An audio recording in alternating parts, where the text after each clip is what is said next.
Start करते हैं continuity and differentiability JEE advance portion, most important section है। और कंटिन्यूटी डिफरेंशियबिलिटी का हमने जेई मेंस का पोर्शन ऑलरेडी कवर किया हुआ था। देखिए, एडवांस के क्वेश्चंस, मेंस के क्वेश्चंस का करवाने का बेसिक पर्पस ये है कि आपको कितना चैप्टर पढ़ना है, कहाँ तक कवर करना है, किस लेवल तक जाना है, ये हमें पता चलता है। तो हम जब प्रीवियस ईयर के क्वेश्चन सॉल्व करते हैं तो हमें ये समझ में आता है कि जब से एग्ज़ाम स्टार्ट हुआ, जब से आज तक अगर हम सारे क्वेश्चंस जितना थ्योरी कवर किया है उससे कर पा रहे हैं, मीन्स कि हमारा कंसेप्चुअली हम स्ट्रांग है, कोई प्रॉब्लम नहीं है। अच्छा, कंटिन्यूटी डिफरेंशियबिलिटी की जो थ्योरी पार्ट कवर की थी उसका एक शॉर्ट रिवीजन करूंगा। जो सिंपलेस्ट वे होता है क्वेश्चन सॉल्व करने का, बिल्कुल आप वही करें, कंफ्यूज ना हो। कंफ्यूज होंगे तो अननेसेसरी आपका टाइम वेस्ट होगा। Continuity and differentiability means simple था, हमने एक कंसेप्ट बनाया था, defined value, LHS limit, RHS limit, अगर ये इक्वल है तो फंक्शन कंटिन्यूस होगा। इसका एक और अप्रोच था, limit x tends to a positive means right hand limit, limit x tends to a negative left hand limit, अगर ये इक्वल है तो हम बोलते हैं फंक्शन इज कंटिन्यूस। डिफरेंशियबिलिटी इसका नेक्स्ट पार्ट है कि left hand derivative means L(f)(x) equal to limit s tends to 0। ये जो आपने निकाला है ये पुट कर दें और मैं आपको कंटिन्यूटी डिफरेंशियबिलिटी के क्वेश्चन टोटल लॉजिकल अप्रोच से करवाऊंगा। मीन्स आपको कहीं कोई उलझने की ज़रूरत नहीं है। विदाउट स्टेप्स, मिनिमम स्टेप्स या विदाउट स्टेप आप क्वेश्चन को सॉल्व करेंगे। लॉजिकल थिंकिंग से करेंगे तो क्वेश्चन बहुत जल्दी होंगे, मेथड से करेंगे तो बहुत टाइम लगेगा।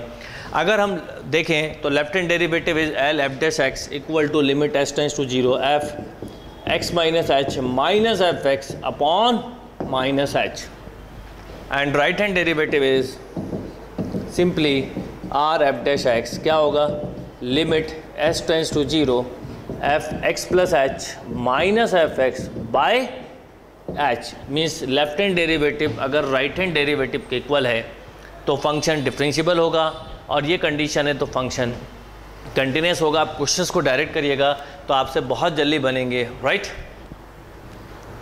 जैसे ये 1981 का एक मैंने क्वेश्चन लिखा हुआ है। क्या क्वेश्चन है समझिएगा, इसमें दिया हुआ है 1981 का क्वेश्चन है, for a real y let delta y denoted the greatest integer के क्वेश्चंस बहुत आते हैं। अगर हम देखें तो बहुत सारे आपको ऐसे क्वेश्चन मिलेंगे जो ग्रेटेस्ट इंटीजर फंक्शन पे बेस्ड होंगे।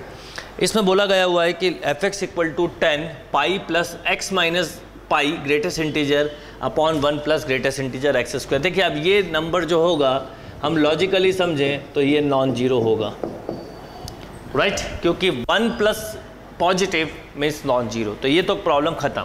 एंड सेकेंड इंपॉर्टेंट थिंग कि 10n पाई ऑलवेज जीरो होता है।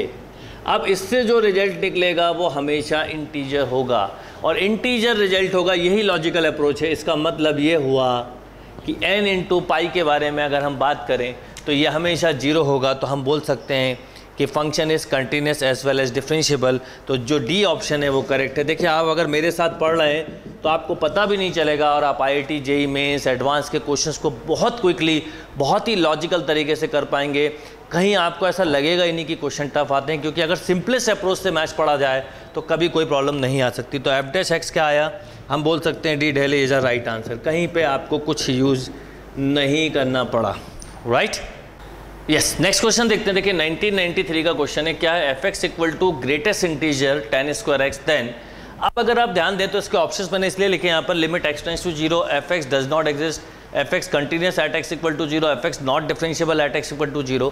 अब सारी बात जीरो के ऊपर की जा रही है। अब देखिए, यहाँ पर एक इम्पॉर्टेंट बात है कि अंदर स्क्वायर हो गया, और अगर अंदर स्क्वायर हो गया तो जब आप 0 पे निकालेंगे 0 प्लस h और 0 माइनस h पर रिजल्ट सेम होगा। बिकॉज आप यहाँ पर क्या होगा, जब 0 प्लस h रखेंगे, टाइम वेस्ट नहीं करना है, 10² 0 plus h means 10² h, and जब आप 0 माइनस h भी रखेंगे तो भी यहाँ पर ये पॉजिटिव ही होगा, और जब ठीक 0 रखेंगे जब भी, इसका मतलब ये हुआ कि हर केस में ये 0 है।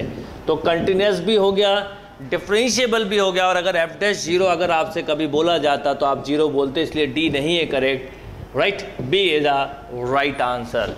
बिल्कुल सिंपल क्वेश्चन है। मैं आपसे बोलता रहा हूँ कि आप कंफ्यूज मत होइए। आप चाहते हो कि जेई मेंस या एडवांस में आप फुल मार्क्स लाएं मैथ्स में, तो आप बिल्कुल सिंपलेस्ट वे से क्वेश्चन सॉल्व करना सीखें, लॉजिकल तरीके से पढ़ना सीखें। मेरे वीडियो आपको बहुत हेल्प करेंगे, बिल्कुल डेफिनेटली कि आप फुल मार्क्स ला सकते हैं। एक सिस्टमेटिक पैटर्न से अगर हम स्टडी करेंगे तो कोई रीज़न नहीं है कि आपका स्कोर कम आए, कोई रीज़न नहीं है कि आप कहीं पर फेल हो जाएं या आपके रॉन्ग हो। टॉपिक की थ्योरी कितनी पढ़नी है, वो कंसेप्ट बहुत स्ट्रांग होना चाहिए कि कहाँ पर जाकर एंड करना है, फिर किस लेवल पे क्वेश्चन सॉल्व करना है, कितने क्वेश्चंस की प्रैक्टिस करना है, टॉपिक टू टॉपिक, ये सारी चीज़ें आपको समझनी है। और सारी चीज़ों को मैंने बहुत डिटेल में बहुत अच्छे से वीडियो में कवर किया है। अगर आप तरीके से पढ़ेंगे तो आपका स्कोर डेफिनेटली बहुत अच्छा आएगा। Note down this question. Yes, next question देखते हैं। देखिए 1995 का क्वेश्चन है। क्या क्वेश्चन है? fx equal to greatest integer x cos 2x - 1/2 × pi is discontinuous at. कितना बढ़िया क्वेश्चन है। मेथड में बिल्कुल मत उलझिएगा, लॉजिकल तरीके से करिएगा। देखिए कैसे होगा। अगर मैं बोलूँ fx इक्वल टू केवल ग्रेटेस्ट इंटीजर x, देखिए कॉस की प्रॉब्लम नहीं है, कॉस की प्रॉब्लम नहीं है, कॉस एवरीवेयर कंटिन्यूअस होता है, तो ये तो कंटिन्यूअस फंक्शन है, इसका प्रॉब्लम खत्म हो गया। अब केवल बात आती है ग्रेटेस्ट इंटीजर की। ग्रेटेस्ट इंटीजर में हमको पता है कि 0 से 1 में 0, 1 से 2 में 1, मीन्स इंटीजर पे ब्रेक होता है, नॉन इंटीजर पे ये भी कंटिन्यूअस है। अगर मैं आपको बोलूँ कि limit x tends to integer, greatest integer है, तो आप बोलते does not exist, right. But अगर नॉन इंटीजर है, जैसे मैंने आपको ये थ्योरी में करवाए हुए क्वेश्चंस, ये लिखा है तो डज नॉट एग्जिस्ट, बट अगर मैं 5/2 लिख दूँ तो एग्जिस्ट करता है। तो हमारी प्रॉब्लम जो है वो हम समझें ये कंटिन्यूअस है। अब हमारी प्रॉब्लम ये कि ये फंक्शन की कोई प्रॉब्लम नहीं, केवल इसकी, तो ये इंटीजर पे ब्रेक होता है। बट इंटीजर पे यहाँ क्या चेंज आता है वो समझें। 2x - 1 × π/2, जब x इंटीजर होगा तो ये मिलेगा cos 2n - 1 या +1 π/2, दिस इज ऑलवेज 0। अब 0 × एनीथिंग 0 हो गया, इसका मतलब ये फंक्शन एवरीवेयर कंटिन्यूअस हो गया। आपने कहीं पेन यूज नहीं किया, कहीं कोई आपका राइटिंग वर्क नहीं है, इसका मतलब ये कंटिन्यूअस हो गया। तो अब आपसे पूछा है डिसकंटिन्यूअस इज, तो आप बोलोगे नो x की ऐसी कोई वैल्यू नहीं है जिस पर ये डिसकंटिन्यूअस हो। ये जब ऑल दिया, इंटीजर दिया, कंफ्यूज होने की जरूरत नहीं है। कॉस एवरीवेयर कंटिन्यूअस होता है, ग्रेटेस्ट इंटीजर फंक्शन इंटीजर पे डिसकंटिन्यूअस होता है, बट उस इंटीजर पर ये 0 होने के वजह से left hand limit right hand limit equal होगी, इसलिए हम इसे बोलेंगे कंटिन्यूअस फंक्शन एवरीवेयर।